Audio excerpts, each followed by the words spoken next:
श्रीमद् भगवद गीता अध्याय 11 विश्व रूप दर्शन योग। पिछले अध्याय में अर्थात 10वें अध्याय में भगवान श्री कृष्ण ने अर्जुन को अपनी शक्तियों से परिचित कराया। भगवान श्री कृष्ण ने अपनी शक्तियों से अर्जुन को इस तरह परिचित कराया कि भगवान ने अर्जुन को यह सिद्ध किया कि इस पूरे चराचर जगत में हर कण में मैं विद्यमान हूँ। मैं इस सारे संसार को आच्छादित किया हुआ हूँ। और अब अर्जुन इस अध्याय में भगवान कृष्ण से कहते हैं कि आप मुझे अपने विश्व रूप के साक्षात दर्शन करवाइए। अध्याय 11 के पहले श्लोक में अर्जुन बोले, मुझ पर अनुग्रह करने के लिए आपने जो परम गोपनीय आध्यात्मिक वचन मुझसे कहे हैं उससे मेरा यह ज्ञान तो नष्ट हो गया है। अर्थात अर्जुन कहते हैं कि हे भगवान, आपने जिस तरह से अपने शक्तियों का वर्णन मुझसे किया है, मेरा यह अज्ञान तो नष्ट हो गया है कि आप ईश्वर नहीं हैं, एक साधारण मनुष्य हैं। अर्जुन का यह संदेह समाप्त हो गया है। अर्जुन की पूरी आस्था और श्रद्धा भगवान श्री कृष्ण में दृढ़ हो चुकी है। आगे अर्जुन कहते हैं, क्योंकि हे कमल नेत्र, मैंने आपसे भूतों की उत्पत्ति और प्रलय विस्तार पूर्वक सुने हैं तथा आपकी अविनाशी महिमा भी सुनी है। हे परमेश्वर, आप अपने को जैसा कहते हैं यह ठीक ऐसा ही है, परंतु हे पुरुषोत्तम, आपके ज्ञान, ऐश्वर्य, शक्ति, बल और तेज से युक्त ऐश्वर्य रूप को मैं प्रत्यक्ष देखना चाहता हूँ। अर्जुन भगवान श्री कृष्ण से कहते हैं कि मैं आपके द्वारा वर्णित इस विशाल रूप को देखना चाहता हूँ। हे प्रभु, यदि मेरे द्वारा आपका वह रूप देखा जाना शक्य है, ऐसा आप मानते हैं, तो हे योगेश्वर, उस अविनाशी स्वरूप का मुझे दर्शन करवाइए।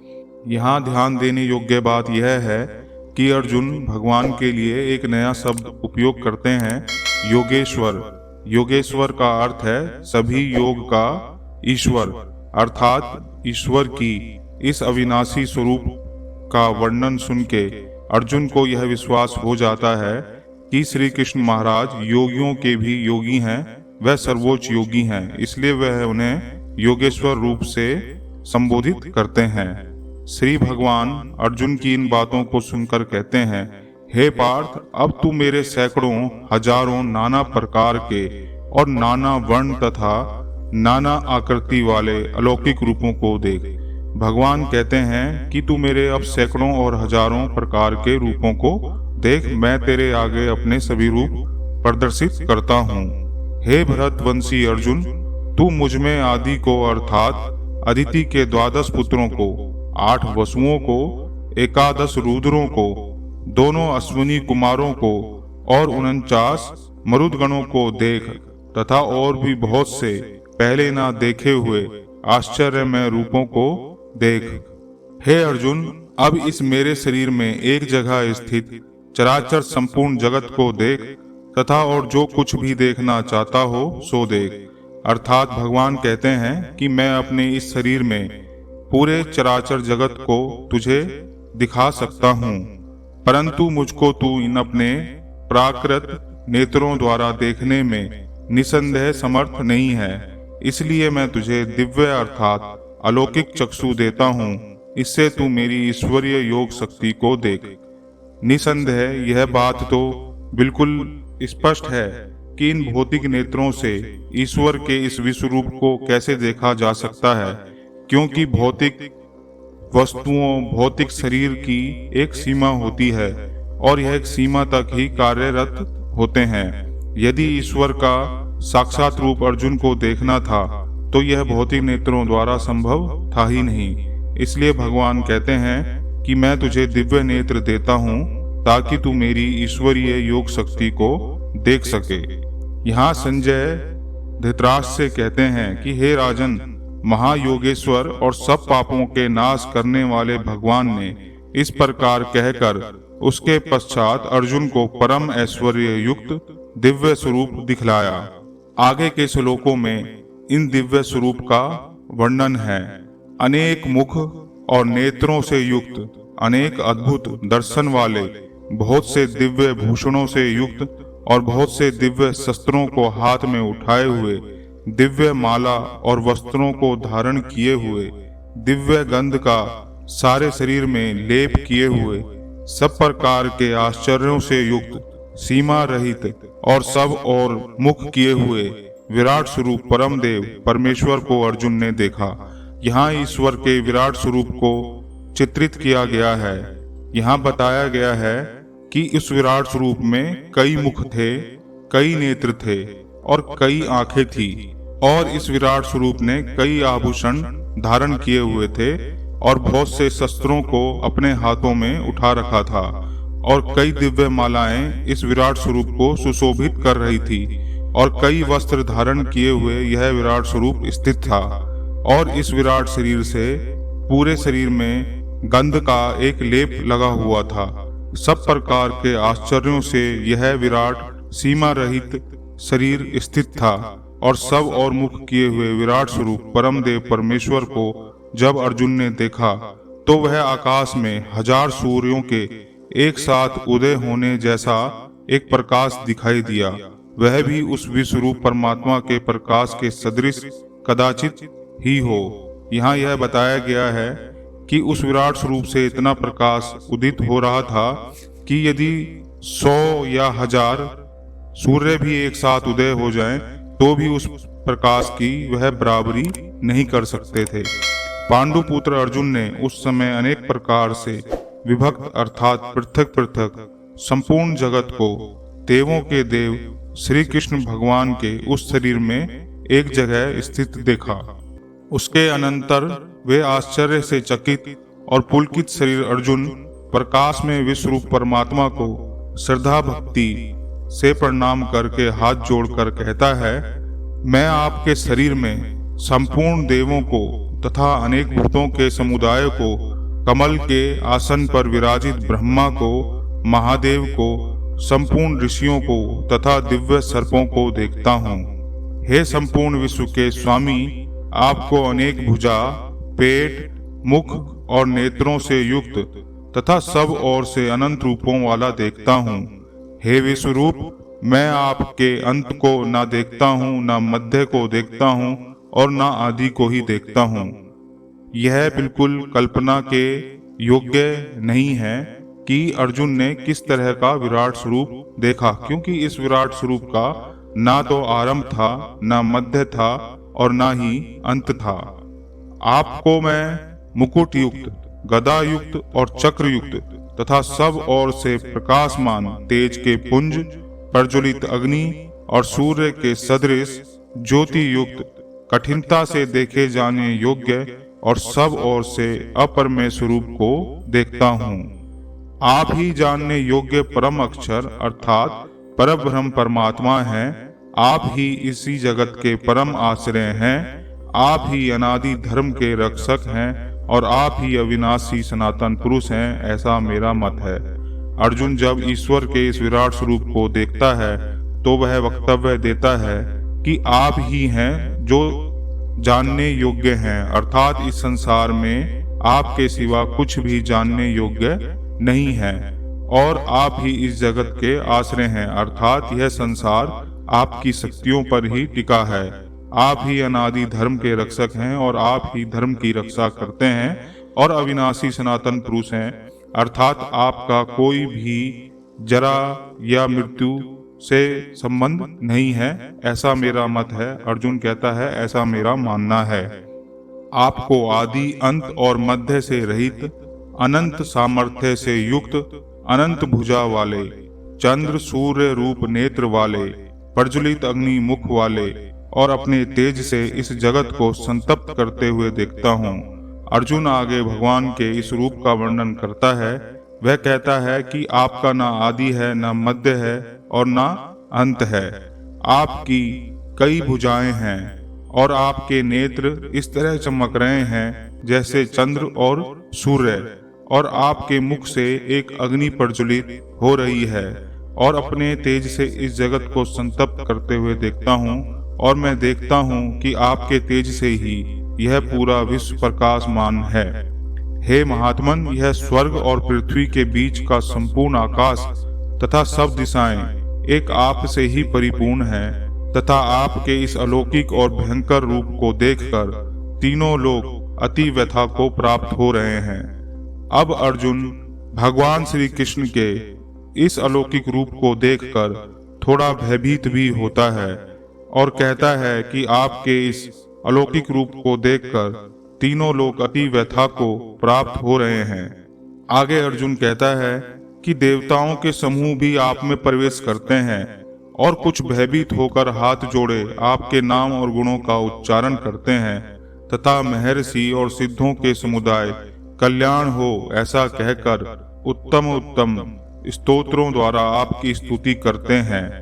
जो 11 रुद्र और 12 आदित्य तथा 8 वसु साध्यगण, विश्ववेदे, अश्वनी कुमार तथा मरुदगण और पितरों का समुदाय तथा गंधर्व, यक्ष, राक्षस और सिद्धों के समुदाय हैं, वे सभी विस्मित होकर आपको देखते हैं।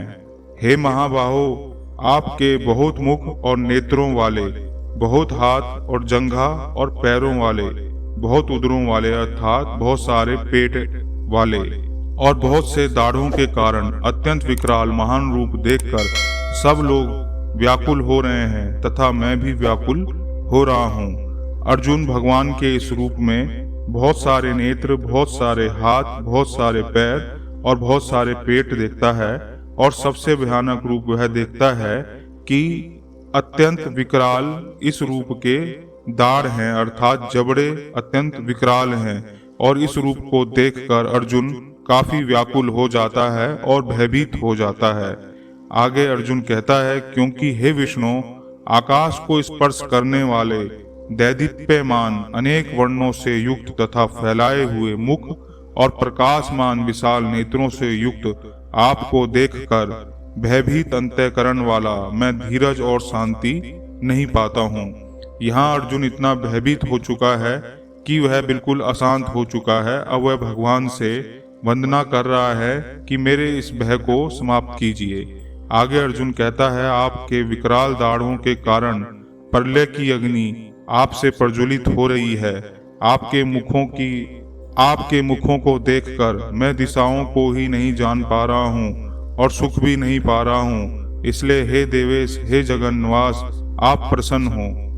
अर्जुन को यह लगता है कि यह विकराल रूप बिल्कुल क्रोध वाली अवस्था का है, और वह कहता है कि आप इस क्रोध को छोड़कर प्रसन्न अवस्था में मेरे सामने प्रकट हो, ताकि मेरा यह भय दूर हो सके।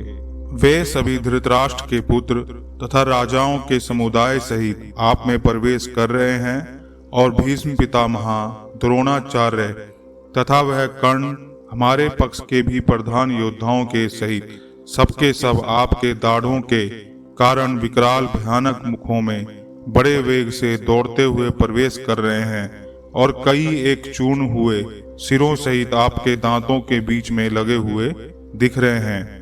यहाँ अर्जुन कहता है कि मुझे भीष्म, द्रोणाचार्य और सभी कौरव धृतराष्ट्र के पुत्र पहले से ही आपके मुख में, आपके दाढ़ों के बीच में पिसते हुए नजर आ रहे हैं, और वह अपने सिरों के सहित आपके दांतों से चिपके हुए हैं। इतना भयानक रूप अर्जुन भगवान श्री कृष्ण का देखता है। जैसे नदियों के बहुत से जल के प्रवाह स्वाभाविक ही समुद्र में समाहित होते हैं, वैसे ही वे नरलोक के वीर भी आपके प्रज्वलित मुख में प्रवेश कर रहे हैं। जैसे पतंग मोहवश नष्ट होने के लिए प्रज्वलित अग्नि में अति वेग से दौड़ते हुए प्रवेश करते हैं, वैसे ही ये सब लोग भी अपने नाश के लिए आपके मुखों में अति वेग से दौड़ते हुए प्रवेश कर रहे हैं। यहाँ यह बात ध्यान देने योग्य है कि यह भगवान का महाकाल रूप है, अर्थात भगवान ने जो भविष्य में होने वाली घटना है वह अर्जुन को पहले ही दिखा दी। अर्जुन यहाँ भविष्य की घटनाएं देख पा रहा है कि यह सब के सब मृत हैं। अगर भविष्य में जाकर अर्जुन को श्री कृष्ण भगवान यह बताते हैं कि यह तो पहले ही मर चुके हैं, अतः तू इनका शोक ना कर और अपने युद्ध में लग जा। अर्थात अपने कर्तव्य को पूरा कर। आगे भगवान को अर्जुन कहते हैं, आप उन संपूर्ण लोगों को प्रज्वलित मुखों द्वारा ग्रास करते हुए सब ओर से बार बार चाट रहे हैं। हे विष्णु, आपका उग्र प्रकाश संपूर्ण जगत को तेज के द्वारा परिपूर्ण करके तपा रहा है। मुझे बतलाइए कि आप उग्र रूप वाले कौन हैं। हे देवों में श्रेष्ठ, आपको नमस्कार। आप प्रसन्न होइए।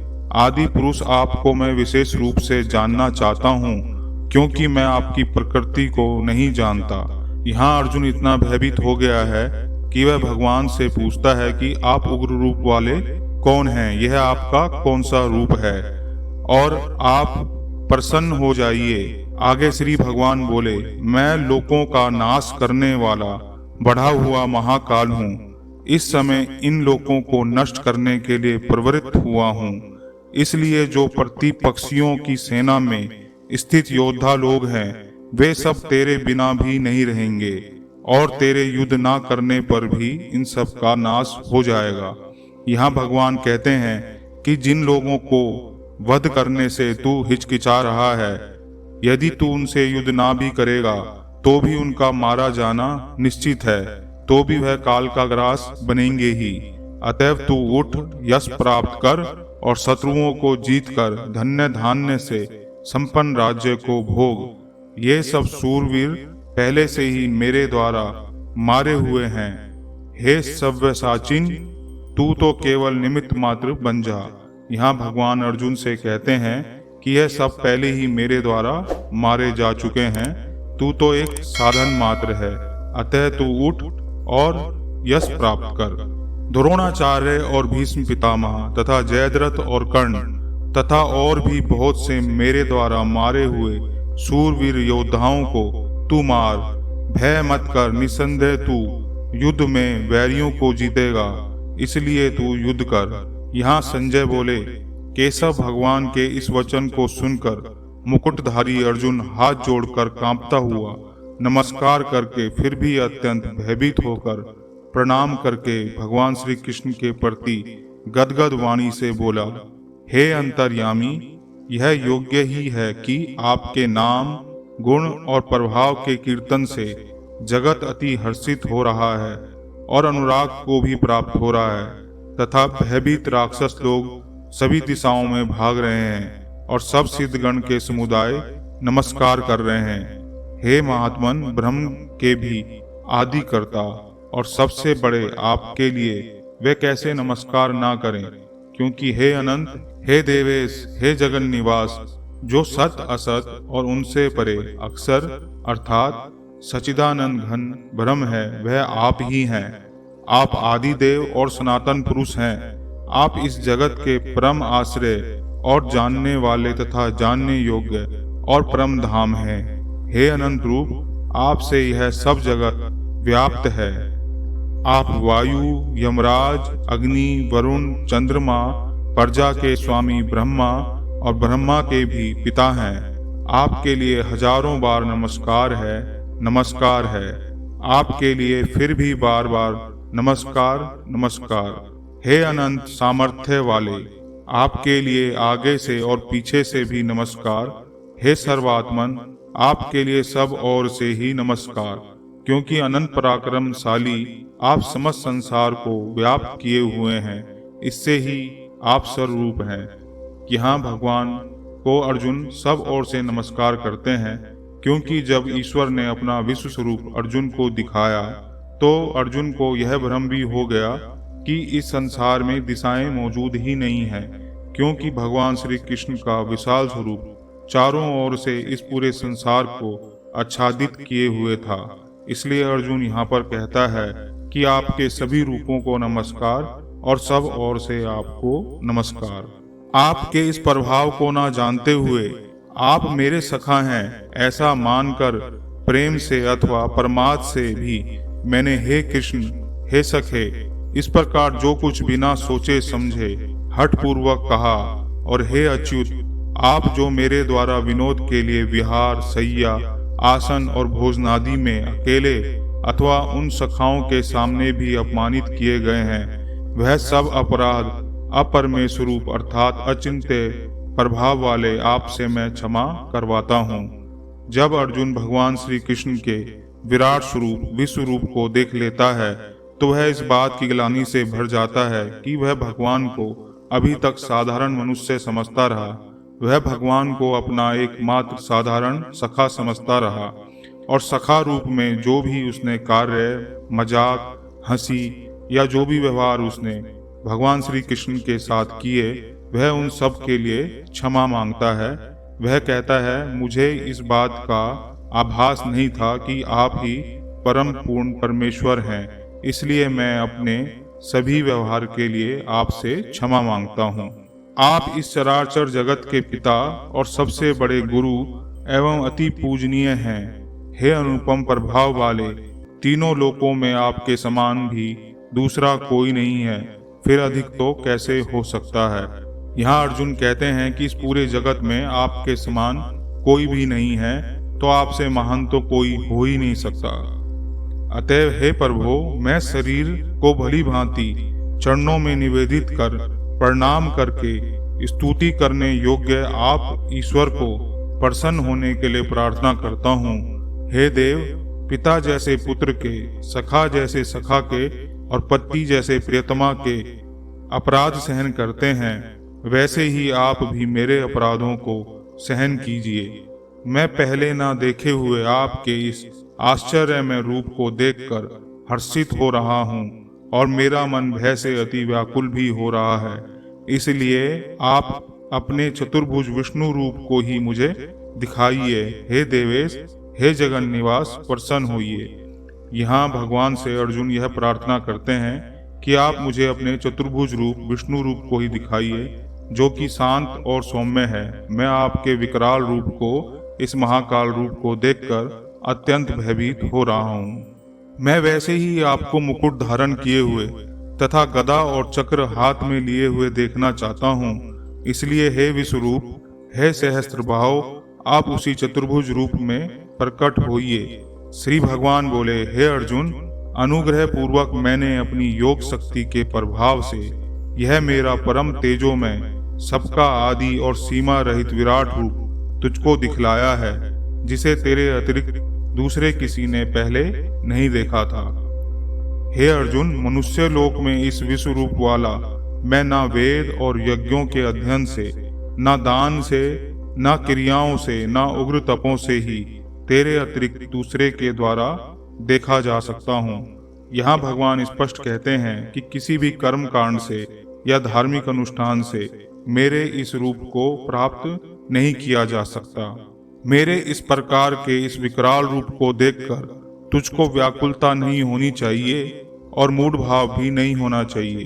तू भय रहित और प्रीति युक्त मान वाला होकर उसी मेरे इस शंख चक्र गदायुक्त चतुर्भुज रूप को फिर देख। यहाँ संजय धृतराष्ट्र से बोले, वासुदेव भगवान ने अर्जुन के प्रति इस प्रकार कहकर फिर वैसे ही अपने चतुर्भुज रूप को दिखलाया और फिर महात्मा श्री कृष्ण ने सौम्य मूर्ति होकर इस भयभीत अर्जुन को धीरज दिया। अर्जुन बोले, हे जनार्दन, आपके इस अति शांत और मनुष्य रूप को देखकर अब मैं स्थिर चित्त हो गया हूँ और अपनी स्वाभाविक स्थिति को प्राप्त हो गया हूँ। श्री भगवान बोले, मेरा जो चतुर्भुज रूप तुमने देखा है वह सुदूदर्श है, अर्थात इसके दर्शन तो बड़े दुर्लभ हैं। देवता भी सदा इस रूप के दर्शन की आकांक्षा करते रहते हैं। जिस प्रकार तुमने मुझको देखा है, इस प्रकार चतुर्भुज रूप वाला मैं ना वेदों से, ना तप से, ना दान से और ना यज्ञ से ही देखा जा सकता हूँ। यहाँ पहले भगवान कृष्ण कहते हैं कि मेरे विराट स्वरूप को भी किसी कर्म कांड से या किसी भी साधन से दर्शन नहीं किया जा सकता, और यहाँ भगवान श्री कृष्ण अपने चतुर्भुज रूप के संबंध में भी यही बात कहते हैं कि मेरे चतुर्भुज रूप को वेदों से, तप से, दान से और किसी भी यज्ञ से नहीं देखा जा सकता। परंतु हे परंतप अर्जुन, अनन्य भक्ति के द्वारा इस प्रकार चतुर्भुज रूप वाला मैं प्रत्यक्ष देखने के लिए, तत्व से जानने के लिए तथा प्रवेश करने के लिए अर्थात एक ही भाव प्राप्त होने के लिए भी शक्य हूँ। यहाँ भगवान फिर भक्ति की महिमा करते हैं वह कहते हैं कि सभी प्रकार के साधनों में, सभी प्रकार के कर्म कांडों में अनन्य भक्ति सबसे ऊंचे स्थान पर है, क्योंकि अनन्य भक्ति के द्वारा ही मेरे इस चतुर्भुज रूप का दर्शन किया जा सकता है और किसी भी साधन से नहीं। हे अर्जुन, जो पुरुष केवल मेरे लिए ही संपूर्ण कर्तव्य कर्मों को करने वाला है, मेरे परायण है, मेरा भक्त है, आसक्ति रहित है और संपूर्ण भूत प्राणियों में वैर भाव से रहित है, वह अनन्य भक्ति युक्त पुरुष मुझको ही प्राप्त होता है। हे अर्जुन, जो पुरुष केवल मेरे लिए ही संपूर्ण कर्तव्य कर्मों को करने वाला है, मेरे परायण है, मेरा भक्त है, आसक्ति रहित है और संपूर्ण भूत प्राणियों में वैर भाव से रहित है, वह अनन्य भक्ति युक्त पुरुष मुझको ही प्राप्त होता है।